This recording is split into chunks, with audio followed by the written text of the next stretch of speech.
So while I warm up some lunch right now, it's about 3:49. My mom gets off in about, I would say, 40 minutes. But she won't be home until almost 6:30. Um, I wanted to come on here and, as a bit of a follow-up to the last video I did, well, I kind of talked about everything that's happened in the past 12 hours, basically the past 24 hours, to put it that way, when it comes to WWE. I wanted to also talk about one other thing. You see, right now we do not know who is going to buy WWE if it gets bought at all. Whether it's the PFI of Saudi Arabia, who, by the way, I was thinking about this. The PFI, despite what we may believe, and justifiably so, about Saudi Arabia, despite what we may believe, we can't say whether or not, the people that run the PFI offices, feel the same way as those that have put a bad rep on that country.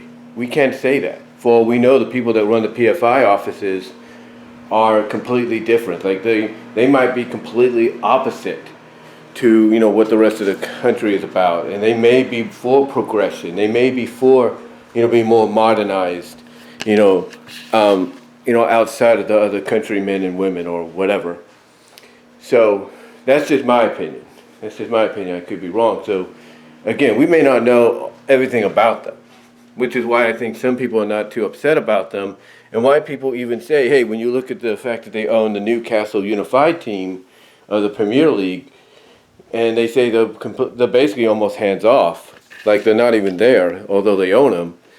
Some would say that's kind of a silver lining, but again, the reputation of the country, says otherwise, and that's what causes a lot of people to have doubt, even if, the people running these offices, like I said, it could be the complete opposite of the fellow countrymen and everything.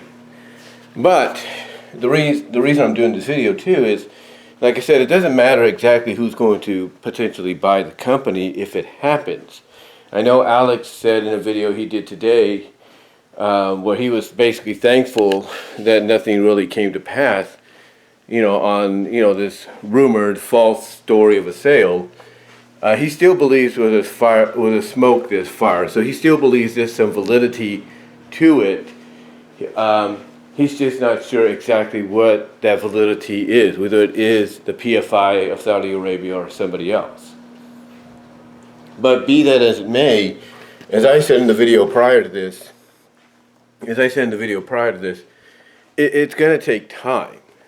It's going to take time, especially if you have this new lawsuit facing Vince McMahon. Yeah, Vince McMahon has this new lawsuit that I talked about, which is considered a breach of a fiduciary lawsuit, which is fiduciary is, from what I like I mentioned in the other video, from what I understand, is a trustee, money trustee, and whatever. And essentially, as more information has come out, basically the lawsuit would point out that Vince essentially not only forced his way back onto the board and eventually as chairman, but he did so in a way that was against the agreement. And because of that, it could, potentially lead to him being removed, if the lawsuit falls through. And there are more documentations going the way of the law office of Scott and Scott. There's even a documentation that Alex put out that shows this as well, that, pretty much is evidence of these proceedings potentially happening. Now, did Vince know what he was getting into when he did this? Probably not. Maybe he was just so focused of, he wants control of his company again, that he didn't realize that, throughout time, throughout the years and decades, things change. And that what you used to be able to pull off in the past, nowadays you can't do. You can't pull off that kind of stuff, without kind of consequence or repercussion. So with that lawsuit looming as well, there is a process in the sale. You see, even a lot of people that have been part of sales as well, of, the companies they work for, that have been part of it and have seen basically, their companies get bought out by other companies. sometimes it takes a while. It takes a process for, the sale to be complete. It takes various steps. It takes various steps, and that's my lunch getting done right now in the microwave. But like I said, it takes various steps for it to process and complete. Here's the thing. You think when Disney, bought out Lucasfilms, Marvel Studios, and recently 20th Century Fox made it 20th Century Studios. Do you think Disney just automatically bought it overnight, that it got sold to them overnight? No. It took a process. It took various steps to make it happen. When it hit, it was like it came out of nowhere. It's like, whoa, where did this come from? When did this happen? But behind the scenes, it took, various steps. Like Disney, when it came to a lot of those properties, made a proposal and said, look, we want to buy out Marvel Studios. We want to buy out 20th Century Fox. We want to buy out Lucasfilms, and we want them to be part of our family. What is it? Almost like 20 years ago. 20 years ago, I think around this time frame, or actually, well, not 20 years ago, but 30 years ago. 30 years ago, actually, around this time frame, there's no doubt that they started the process to buy ABC. They did. They started the process to buy the American Broadcasting Network, or American Broadcasting Company. So it takes a process. They gotta, basically, as people said, they gotta put the bid out there, to buy it, and the people that that are on the other side, that are part of the sale, they have to, like I said, they have to show their shareholders, the stock traders, the stockholders, the partners, the sponsors, and all that, whoever's associated with them, they have to show them and get approval from them, the bid that's been put in by the other company to buy them out, to see whether or not the sale can be finalized. And that's kind of what Disney had to go through. Disney had to wait for Lucasfilms, 20th Century Fox, and Marvel Studios to get the okay across the board, which obviously did unanimously on those separate transactions, to allow the process to Disney to be finalized, to be official, so that Disney can gain ownership. That's the truth. That is the truth. You look at Discovery, right? Here's the thing about Discovery.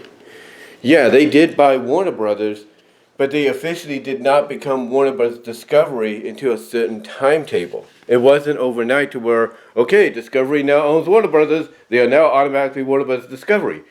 No, it took time.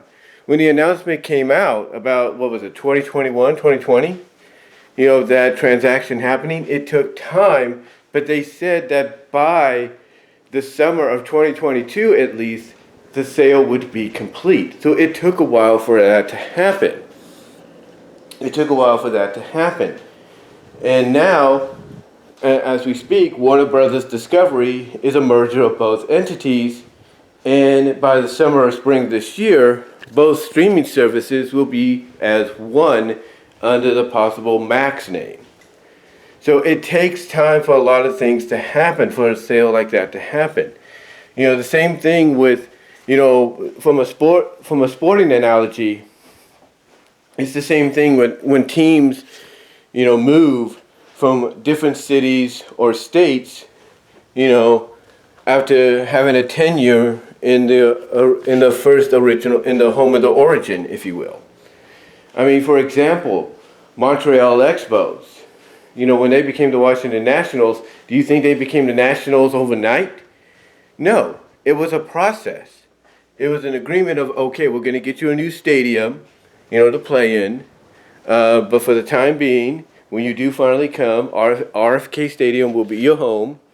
It'll temporarily be one of those hybrid stadiums of baseball and football. And that's it. That's it. And they waited. They waited for the proposal to be finalized on the Washington, D.C. part, as well as the Montreal part, if you will. The transaction took time. Maybe not as long as, let's say, Disney buying up the properties they bought, or the same with Discovery buying out Warner Brothers. It took, maybe it didn't take that long of a time, but still, it was a process. And eventually, when it got finalized, that's when they unveiled the new national uniforms and made it official that they were going to Washington from Montreal.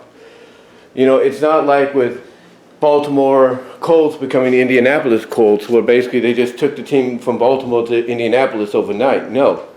I mean, yeah, there was a process, there was a deal in place, but because of the way they handled it, from what I understand, that's what caused the NFL to put the rules in place that, hey, you have to give it time. You have to let the fans know. You have to make sure everything is, a done deal. All these steps are taken in place before you could do such things. I mean, that's why when you look at the fact that, talk is out there of the Jacksonville Jaguars moving to London, or the Bills moving to Toronto, or whatever. Yeah, these are possibilities, but there's nothing finalized about it. Yeah, people could put out the rumors of, it's going to happen. It's going to happen next year. Sales imminent and all that, but there's no validity to it because we don't know whether or not it's true. And if it is true, it's a process that takes place because they got to go through the various steps, I should say, not steps, but steps to make this move, this transaction, if you will, a reality if they do it.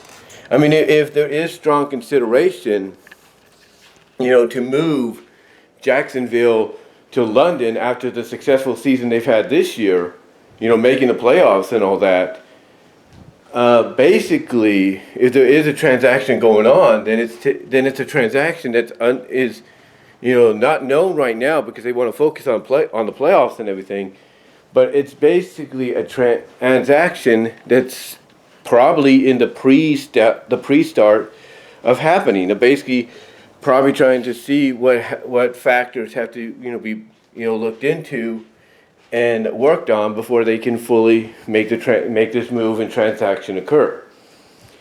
The same with let's say baseball. I mean, there's rumors that the Oakland A's offices, they want to move the team to other locations unless there's a new stadium in play. And right now it looks like they are going to get a new stadium, thank God, hopefully, in Oakland. But there was reports of, if it doesn't happen, they got to move the team. The team's going to move. Well, where would the team go? Various places putting in bids to get the A's are Las Vegas, Portland, Nashville, you name it. San Antonio. They're all putting bids. They're all being considered. Just like WWE is looking at the PFI of Saudi Arabia, Comcast, they're looking at Disney, they're looking at Fox, they're looking at, Warner Brothers Discovery, Netflix, Amazon, Endeavor, Liberty Media. They're looking at all of them as potential, bidders. Well, not just as bidders, but as bidders, to be, potential buyers. That's what they're looking at. But here's the thing: the one that puts in the most bid financially will be the one that gets, the WWE. Just like, whatever city, if nothing was reached to try to get a new facility, a new stadium venue for the A's in Oakland, made. Whatever city that I name puts in the most financial bid to get the A's to move over to their area, that would be the city that would get them.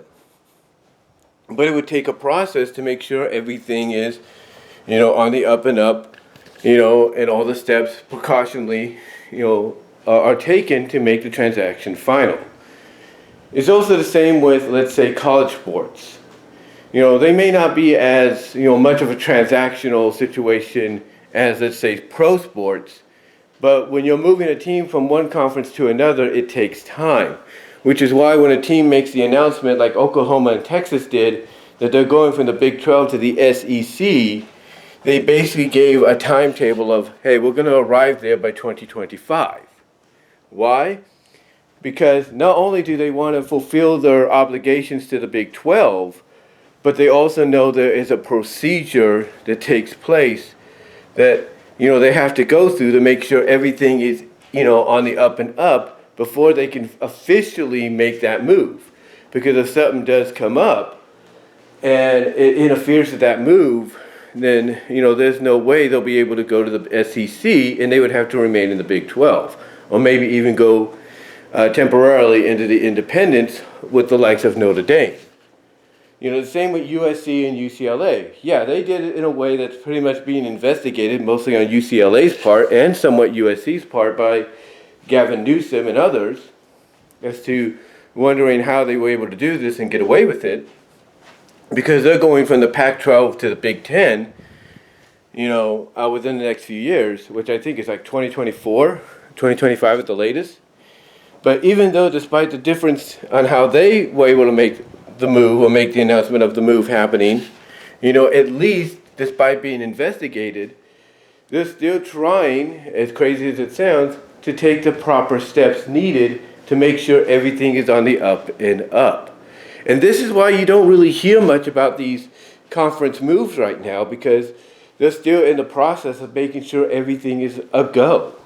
Because if something does happen and it interferes with these procedures, then again, they may end up going to the independents because they're no longer affiliated with the conferences they're leaving, or they may have to work out an additional year, of a deal to remain in the conference that they intended to leave at such time because something came up. Basically, when we get back to it with WWE, coming back to WWE here, that's essentially what's going to happen no matter who the winner is and having the company sold to them. It's going to take time. It's going to take, a lot of time, various steps throughout the year, mostly, at the latest, for the transaction to be final. It is. And if you have a lawsuit like what's, coming up now, thanks to Scott and Scott, towards Vince McMahon for breaching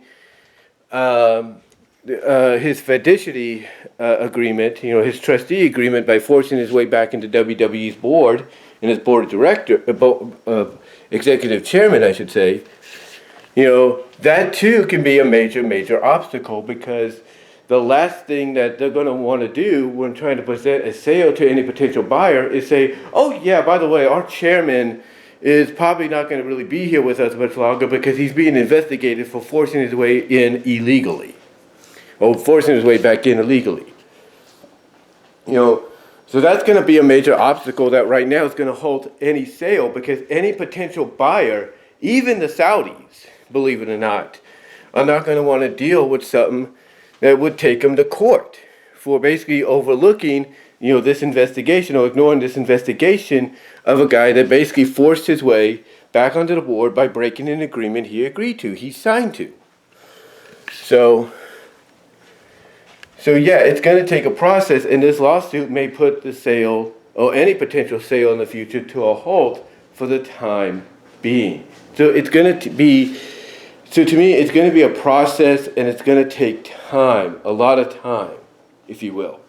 And I know people don't want to hear that, and they probably believe otherwise. And again, that goes back to the trust and belief audio video I did the other day, and I don't blame you on that. But I think, honestly, the processes, the steps they're going to have to take to make this happen are going to take a lot longer, thanks to this lawsuit standing in the way, too. But let me know what your thoughts are, guys. Comment below, live chat during the premiere. How do you feel about all this? Do you think, even though I don't know much about business, that I'm pretty much spot on what I said on how long it will take for a transaction to take place of any kind? Let me know. And until then, guys, I will talk to y'all later.